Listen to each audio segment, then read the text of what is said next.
Traditionally, Honda hasn't seemed all that serious about electric vehicles.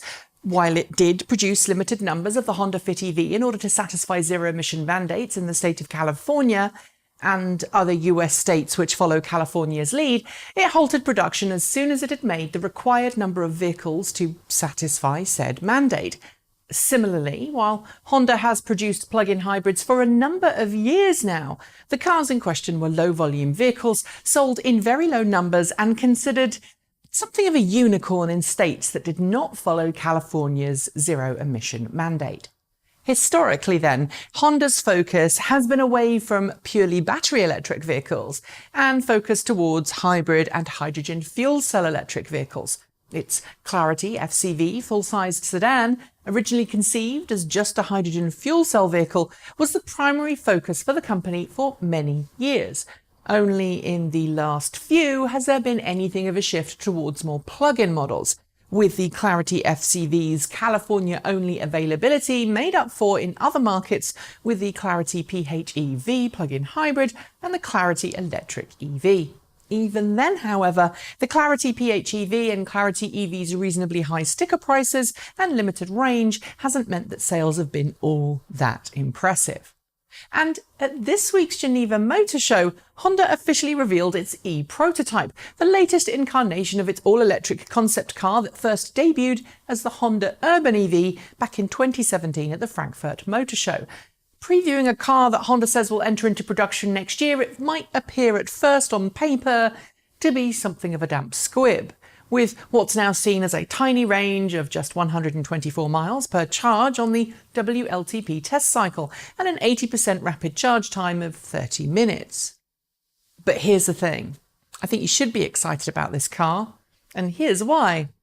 The rest of the automotive world seems more interested in range and price than anything else, and perhaps beating Tesla. And while more range is most certainly good when it comes to dealing with range anxiety, it's not always the best thing for vehicle price. Honda's e-prototype focuses on other things instead: form factor, functionality, design, and the vehicle's place in the world of the future. And while there are other plug-in cars getting people excited when it comes to range and performance, the Honda e-prototype, which I'm going to refer to from now on as the Honda E, that's what I think its production name will be, is a car that looks like it will fit in and play with the city of the future.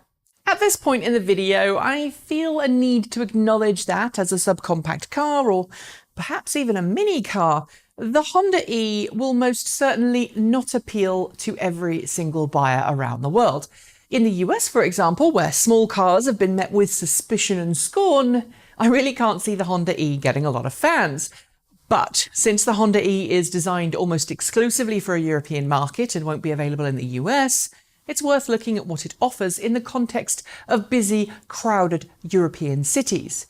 We should also not forget its home country of Japan, where Kei-Jidosa, a special class of tiny car, are the only ones allowed to park on the road at night without a special permit. If we examine the Honda E in that context, it ceases to be just a very small car and then becomes a very clever, very appealing car that happens to be small. Sure, 124 miles of range is on the small side when you consider the average range of most new electric cars today. But this is a car built primarily for use in large cities and maybe suburbs, not for long-distance cross-country travel. Aside from being an absolutely good-looking car, honestly, it reminds me of Honda's 360 and more recently N1, the Honda E is a car that's built with just more than driving in mind. Built from the ground up as an electric vehicle, the Honda E benefits from the low centre of gravity that a low-down in-chassis battery pack offers. Because the car is rear-wheel drive too, it should offer really well-balanced handling and fun driving dynamics even at low city speeds, not to mention likely having a tighter turning circle than a front-wheel drive car. And of course, those tiny dimensions are going to make it super easy to thread through crowded streets where larger cars might struggle. To ensure you don't feel tiny and cramped inside, Honda's interior design language is clean and clear, with the same kind of minimalist, functional design language, if a more modern take on it, than we've seen in other successful city cars over the years. Again, while it doesn't offer a huge amount of luggage space, there's no front trunk, only the usual tiny rear hatch load bay area, the Honda E has other things going for it. First, the concept Honda showcased in Geneva had a built-in 230-volt mains AC inverter, which honestly should be a must for all electric cars today, or whatever your local mains electricity voltage is. Second, Honda says the E has been designed to be produced with a two-way onboard AC charger, allowing the car to not only pull power from the grid, but feed it back too. And this is a particularly smart move for urban vehicles, as it offers customers a way to make money off their car when they're not driving it, assuming it's plugged in, of course. And since urban vehicles are likely to be driven less than their counterparts out of town, making use of the car's battery pack to feed power back to the grid is an altruistic thing that could certainly help reduce utility grid strain at peak demand periods and earn the car's owner money too. Honda says it's working with utilities in Europe to investigate how a V2G system could work in reality for customers, and is also working with Ubitricity, the company behind the light post-based charging stations that Honda invested in a while back, to make sure that urban Honda E drivers can charge easily and conveniently, even if they don't have off-street charging or parking.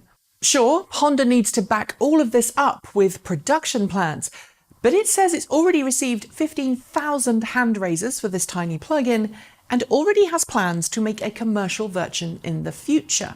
Sporty, fun, small and great around town, there's not a lot to hate about the Honda E, especially if you're someone who has to deal with busy cities and for whom a larger, longer-legged plug-in car is just overkill. But why am I most excited? Well, that's simple.